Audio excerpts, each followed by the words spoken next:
سر آپ کا اینڈ گول جو ہے وہ آئین کی بحالی ہے یا پھر 26ویں آئینی ترمیم کا رول بیک ہے، تو اس میں ہم جو دیکھ رہے ہیں جو ہرڈلز کریٹ کی جا رہی ہے، جیسے کورٹ پیکنگ ہو گئی 26ویں آئینی ترمیم پر امپلیمنٹیشن، تو ایک سوال یہ بھی پیدا ہوتا ہے کہ آپ ایک طرف 26ویں آئینی ترمیم کو مانتے نہیں ہیں تو آپ کے وکلا جا کر مختلف عدالتوں میں یا آئینی بینچ کے سامنے پیش کیوں ہوتے ہیں، جب آپ لوگوں کو ایک چیز بڑی واضح ہے، بڑی کلیئر ہے، کورٹ سے نکل کر بھی یہ گفتگو ہوتی ہے کہ ہمیں تو پتا تھا کہ آئینی بینچ سے فیصلہ یہ آنا ہے، جب ایک چیز کا آپ کو پتا ہے کہ فیصلہ یہ آنا ہے تو پھر پیش ہونے کا مقصد کیا ہے؟ دیکھیے بات یہ ہے،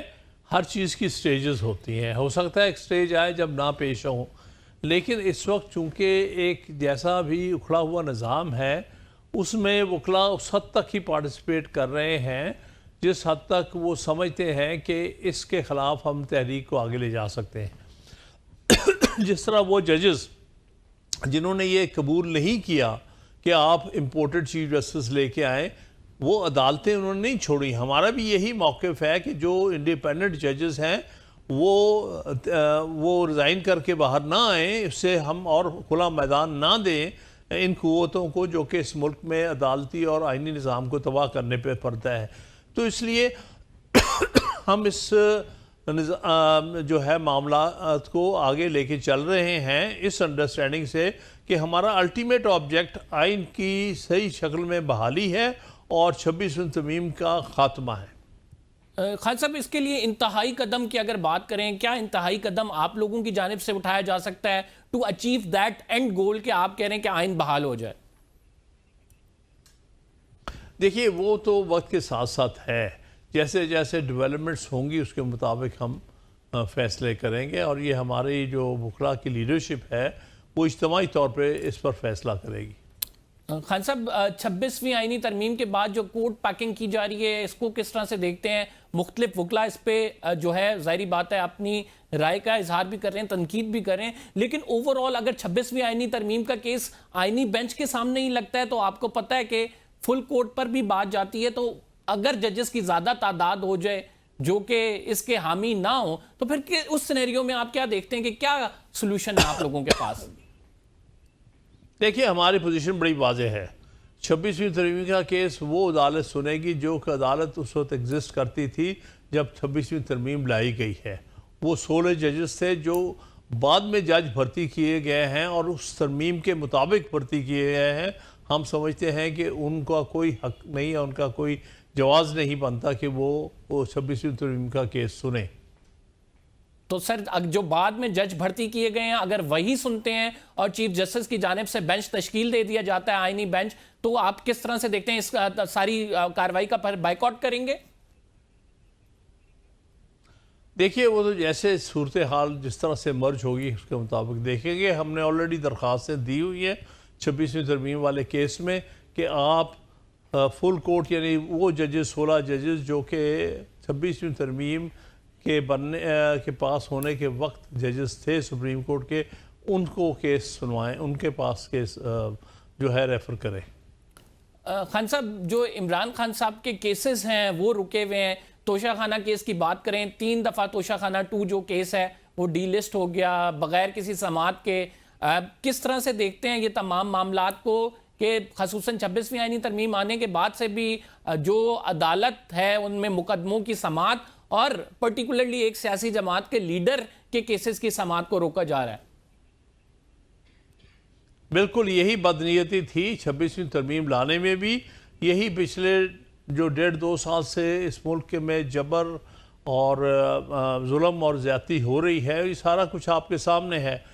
یہ جان بوجھ کے عمران خان کے کیسز کو التوا میں ڈال رہے ہیں، اور اس وقت عدلیہ اتنی کمزور ہو چکی ہے کہ وہ انصاف دینے کی صورت کی شکل میں نہیں ہے، اور وہ جیسے بھی ان کو اسٹیبلشمنٹ چاہتی ہے ان سے ڈیلے کرائے جا رہے ہیں، ڈی لسٹ کرائے جا رہے ہیں۔ تو یہ سب کچھ آپ کے سامنے ہے۔ جس طرح سے اسلام آباد ہائی کورٹ میں انہوں نے باہر سے لا کے ایک چیف جسٹس ان پر مسلط کرنے کی کوشش کی ہے، یہ ساری چیزیں وہ ہیں جس سے کہ ہم سمجھتے ہیں کہ ہر چیز قوم کے سامنے واضح ہو گئی ہے کہ یہ سارا جو کچھ بھی لایا جا رہا جو سیٹ اپ ہے، میں اس کو نظام نہیں سمجھتا، نہ یہ تو ایک سیٹ اپ بنایا ہے جعلی سا اس اسٹیبلشمنٹ نے، جہاں مقررہ بھی جعلی بنا دی گئی ہے، وہ ہارے ہوئے کو وہاں بٹھا دیا گیا ہے، جوتے ہوئے الیکشن جو کینڈیڈیٹس تھے ان کو باہر بٹھا کر دیا ہے، اور اسی طرح سے جو ایگزیکٹو ہے وہ بھی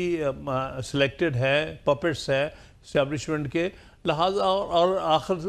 حملہ جو ہے انہوں نے 26ویں ترمیم کے ذریعے عدلیہ پر کیا ہے، وہاں بھی اپنی مرضی کے ججز جو ہیں وہ لگائے جا رہے ہیں، ان سے اپنی مرضی کے فیصلے لینے کی کوشش کر رہے ہیں یا ڈیلے ان سے اپنی مرضی کے مطابق کرانے کی کوشش کر رہے ہیں۔ یہ سارا کچھ قوم کے سامنے بڑا واضح عیاں ہے کہ جو کچھ ہو رہا ہے یہ زیادہ عرصہ ظلم اور جبر کا نظام نہیں چل سکتا۔ خان صاحب، تحریک انصاف جو ہے احتجاج پلان کر رہی ہے اور سڑکوں پہ آنے کا عید سے پہلے عمران خان صاحب نے کہا بھی تھا کہ عید کے بعد تحریک شروع کی جائے گی، دوبارہ سے سڑکوں پہ آنے کی بات ہو رہی ہے۔ ایسی کوئی موومنٹ ہوتی ہے تو کیا وکلا ان کا ساتھ دیں گے؟ وکلا برادری بھی نکلے گی؟ کیونکہ آپ لوگوں کا موقف تو ایک ہی ہے۔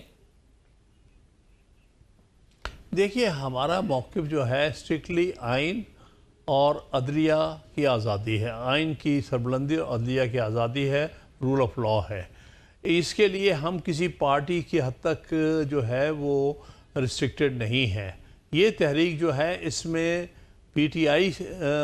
یا اپوزیشن حکومتیں نہیں، بلکہ اس میں وہ وکلا بھی ہیں جن کا تعلق حکومتی پارٹیوں سے بھی ہو، جو کہ کسی پارٹی سے بھی تعلق نہ رکھتے ہوں۔ ہم تو آئین کے سپاہی ہیں، ہم آئین کے لیے، ملک میں رول آف لا کے لیے اور آزاد عدلیہ کے لیے جدوجہد کرتے رہیں گے۔ خان صاحب، وہ بھی یہی کہتے ہیں کہ ہم آئین کو بحال کرانا چاہتے ہیں، ہم کسی پرٹیکولر شخص کی آزادی کی جنگ نہیں لڑ رہے ہیں، ہم چاہتے ہیں ملک میں آئین کی حکمرانی ہو۔ اگر آپ کا اور ان کا مقصد ایک ہوتا ہے تو کیا پھر آپ ان کا ساتھ دیں گے؟ وکلا اس طرح سے سیاسی جماعت کے ساتھ نظر آئیں گے تاکہ پریشر زیادہ بڑھے؟ دیکھیے، یہ تو وقت کے ساتھ ساتھ ہے۔ ایکچولی وکلا کی تحریک ایک انڈیپینڈنٹ تحریک ہے، وہ کسی پولیٹیکل پارٹی کی تحریک نہیں۔ ہاں، پچھلی دفعہ بھی ہماری جو تحریک تھی اس کے ساتھ پولیٹیکل پارٹیز آ گئی تھیں۔ یہ بالکل آپشن اوپن ہے، ہم سول سوسائٹی کے لوگوں کو بھی کہتے ہیں آئیے ہمارے ساتھ شامل ہو جائیں، ہم پولیٹیکل پارٹیز کے لوگوں کو بھی کہتے ہیں کہ آئیے آپ ہمارے ساتھ شامل ہوں۔ ہم بلکہ جو حکومتی پارٹی میں سے جو کوئی آنا چاہتا ہے ہمارے ساتھ، ہم اس کو بھی ویلکم کریں گے کہ آپ آئین کے ساتھ کھڑے ہونا چاہتے ہو تو تم اپنی ساری جو وابستگی چھوڑ کے تم آئین کی وابستگی رکھو۔ تو لہٰذا ہمارے تو دروازے کھلے رہے ہیں اور کھلے رہیں گے وکلا کے، کہ وہ اس تحریک میں ہر ایک کو اپنے ساتھ لے کے چلنا چاہتے ہیں۔ اور اگر آپ کو باقاعدہ دعوت دی جاتی ہے کہ ہم احتجاج کر رہے ہیں، سڑکوں پہ آ رہے ہیں، آپ ہمارے ساتھ آئیں، تو اس میں آپ لوگوں کا لائے عمل کیا ہوگا؟ دیکھیے، ہم دیکھ لیں گے، اس کے مطابق جو بھی مناسب ہوگا اس کے مطابق چلیں گے۔ ٹھیک ہے۔ حامد صاحب، کیا سمجھتے ہیں کہ اس تمام معاملے میں جو عدلیہ کی تباہی ہے، ابھی اگر کسی پر ذمہ داری ڈالی جائے، کسی کو اس کا قصوروار ٹھہرایا جائے عدلیہ کے اندر سے، تو وہ کون ہے؟ دیکھیے، اس میں مکمل طور پہ جو حکومت سے ریلیٹڈ لوگ ہیں،